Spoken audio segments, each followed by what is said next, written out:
ഇന്നലെ ഞങ്ങൾ എല്ലാവരും ഞങ്ങളുടെ സ്റ്റോറിൽ ഇങ്ങനെ ക്ലോസിംഗ് ടൈം ആയി അറൌണ്ട് ഒരു 7 മണി സമയം ഞങ്ങളുടെ കമ്പനി നമ്പറിലേക്ക് ഒരു കോൾ വരുന്നു. വിജയാണ് കോൾ അറ്റൻഡ് ചെയ്യുന്നത്. അപ്പൊ കോൾ അറ്റൻഡ് ചെയ്യുമ്പോൾ വളരെ സൊഫിസ്റ്റിക്കേറ്റഡ് ആയിട്ടുള്ള ഒരു gentleman, I have to say this, I have to put it this way because അങ്ങനെയായിരുന്നു അയാളുടെ സംസാരം. ഒരു ജെന്റിൽമാൻ എന്ന് പറഞ്ഞ ഒരു gentleman.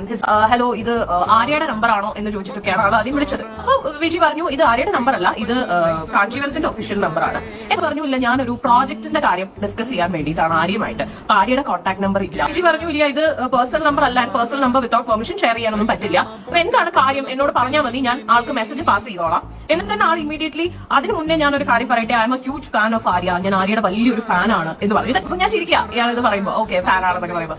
The next sentence was the highlight.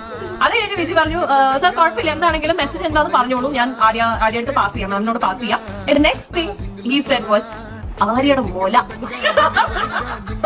എന്താണ്